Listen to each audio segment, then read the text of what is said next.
Olá pessoal, sejam bem-vindos a mais um vídeo da Escola do Pensamento Criativo.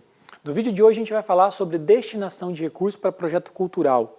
E para falar sobre esse assunto eu tenho um convidado muito especial hoje, que é o Miguel Fernando, consultor estratégico do ICI. Miguel, obrigado pela participação nesse bate-papo que a gente vai ter sobre as principais dúvidas que os empresários têm na hora de fazer a destinação de recurso para projeto de incentivo à cultura, né? Obrigado, Alan. É um prazer estar aqui com vocês e, na medida do possível, espero poder esclarecer essas dúvidas que surgem muito com os empresários em como fazer a destinação fiscal para os projetos vinculados à Lei de Incentivo à Cultura. Miguel, a dúvida mais comum dos empresários é: quem pode fazer destinação de recurso e como é que a gente faz o cálculo do valor destinado para esses projetos? Bom, o primeiro critério é que essas empresas elas precisam ser optantes pelo regime de lucro real.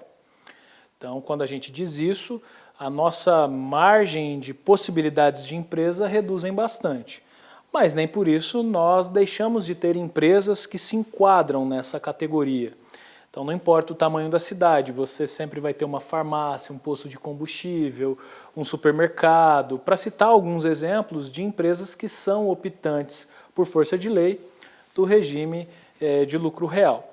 Para a empresa entender o que ela pode destinar, geralmente ela faz a aferição contábil junto com um profissional específico e a partir disso ela tem percentuais estabelecidos por lei que estabelecem o que ela vai poder aportar em cada um dos projetos escolhidos no campo do esporte, da saúde, da cultura, do audiovisual, enfim.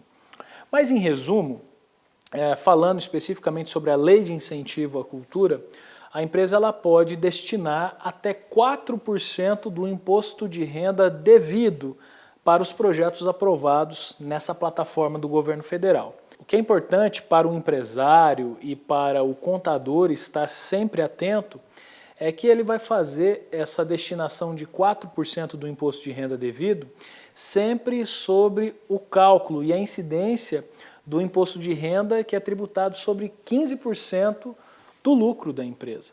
Por que é importante destacar isso?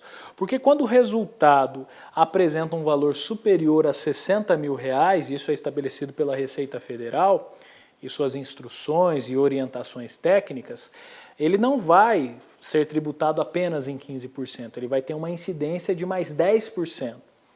E esses 10% adicionais, eles são indeduzíveis. Então, em resumo, o empresário ele vai calcular a destinação de 4% do imposto de renda devido sobre a base de cálculo dos 15% do imposto. E aí não tem erro, é bem simples, bem prático. É importante a gente dizer também que esse patrocínio ele precisa acontecer dentro do exercício fiscal que é feita a apuração do imposto de renda, né? Exatamente. Dentro desse exercício, nós temos alguns, para citar exemplos, você tem empresas que fazem uma estimativa mensal, mas nós temos o exercício trimestral e anual. Então, o trimestral ele fecha em março, ele fecha em junho, ele fecha em setembro e o último trimestre em dezembro, ou a apuração anual. Só que o empresário ele tem que fazer essa destinação como uma forma de antecipação. Então ele faz uma estimativa do que ele vai recolher de imposto de renda dentro desses 4% que nós conversamos, e ele vai ter que fazer o aporte para o projeto ou os projetos selecionados dentro do exercício. Ou seja, antes de encerrar o primeiro trimestre, o segundo trimestre ou o exercício anual, porque ele tem que contabilizar aquela antecipação de recursos para posteriormente abater no seu imposto de renda que ele vai quitar junto à Receita Federal depois de fechar o seu balanço contábil. É uma operação que parece complicada, mas a gente sempre deixa claro, os contadores têm papel decisivo, eles já fizeram um trabalho mais difícil e mais complicado. Depois que eles já fizeram os balancetes contábeis, nós já temos esse DRE, a gente já tem uma referência do que vai ser recolhido de imposto de renda. Basta o empresário selecionar os projetos específicos e fazer os aportes. Não tem segredo nenhum. Bom, então, depois que o empresário ele já fez esse cálculo, ele sabe quanto ele vai ter para destinar naquele exercício, como é que ele faz essa operação de efetivar esse patrocínio para um projeto cultural? Bom, aí é quando entra o Instituto Cultural Ingá, que é uma agência de fomento e incentivo à cultura, que presta esse serviço de consultoria estratégica gratuitamente para as empresas que desejam fazer as suas destinações fiscais. O Instituto vai auxiliar a empresa indicando possibilidades de projetos conforme as diretrizes, os anseios e os desejos que a empresa deseja patrocinar. O Instituto vai entregar uma cesta de projetos para que a empresa possa encontrar aquele que melhor se enquadre nas suas características, vai apontar os valores que ela deseja, se é um projeto só que vai receber o recurso ou se são vários projetos, e a partir desse momento o Instituto faz a ponte com o proponente, o produtor cultural responsável por aquele projeto. Nessa etapa vai ser emitido um documento que se chama Recibo de Mecenato. É um documento oficial vinculado ao Ministério do Turismo, que hoje opera a Lei de Incentivo à Cultura por meio da Secretaria Especial de Cultura. Dentro desse documento vai ter o título do projeto, vai ter o número do PRONAC, que é uma espécie de CPF do projeto vinculado à Lei de Incentivo à Cultura. Não existe outro projeto que vai ter aquela numeração específica. Vai ter os dados da conta bancária em que o empresário vai fazer a transferência por meio de um TED com códigos específicos conforme estabelece o Banco do Brasil e também o Ministério do Turismo. Nesse documento, nós também vamos ter os dados da empresa que vai fazer o aporte. Por quê?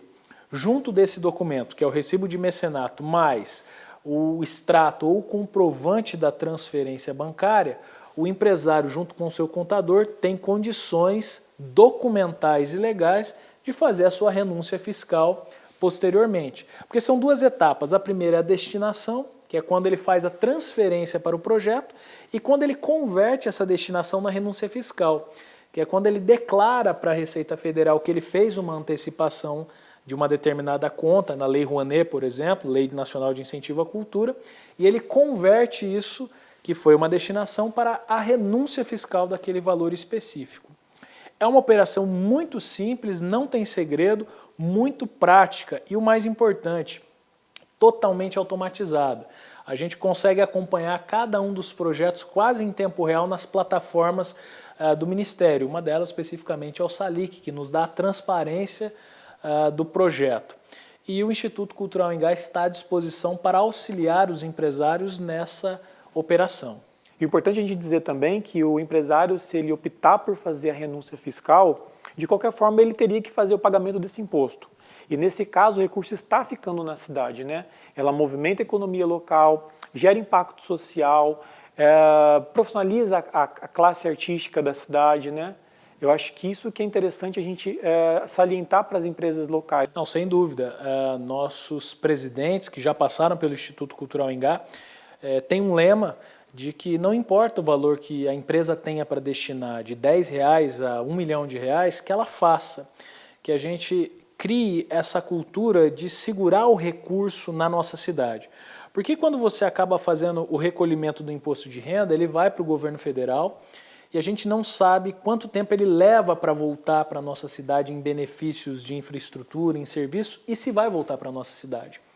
Então, o empresário ele precisa ter essa consciência de que ele tem a condição de destinar um percentual específico para a localidade a qual ele está. E nós falamos de 4% para a cultura, mas existe mais 1% para o esporte, mais 1% para o Fundo da Infância e da Adolescência, mais 1% para o PRONAS, para o PRONON mais 1%, o áudio. Quer dizer, você chega numa possibilidade de até 10% de destinação que pode ficar na sua cidade. E por que não fazer isso, né? Isso é responsabilidade fiscal, isso é responsabilidade social. E a empresa também tem um benefício, ela pode usar esse aporte que ela fez por meio da renúncia fiscal e da destinação fiscal nos seus balanços sociais, ela pode também usar como uma ou mais dos ODSs, porque não deixa de cumprir esses objetivos, acaba ficando muito sensível com a causa do município, do território de atuação dela. Então é uma ação estratégica que as empresas já estão adotando em Maringá há pelo menos uns 7, 8 anos, quando o Instituto começou, de fato, a operar essas possibilidades. E o mais importante de tudo isso é que a gente movimenta uma economia significativa, que é a economia da cultura na nossa cidade, que faz parte da economia criativa, gera emprego, renda, oportunidades, profissionalização, turismo, movimenta demais a nossa cidade. Então, não há por que não fazer. E o Instituto está aqui dentro da Associação Comercial e Empresarial de Maringá, que abraçou esse projeto para poder potencializar o campo da arte e da cultura também como um movimento significativo da economia local. Miguel, obrigado. Eu acho que você falou tudo que a gente precisava escutar. Acho que boa parte das dúvidas que o empresário pode ter, você esclareceu aqui pra gente. Muito obrigado pela participação. Pessoal, então é isso. Se você é empresário, ficou com alguma dúvida ou tem interesse em fazer destinação para projeto na Lei de Incentivo à Cultura, procure o ICI. Nós podemos te atender, nós temos total condição de oferecer uma consultoria gratuita e preparar a sua empresa para fazer destinação na Lei de Incentivo à Cultura. Eu fico por aqui hoje e até a próxima. Tchau!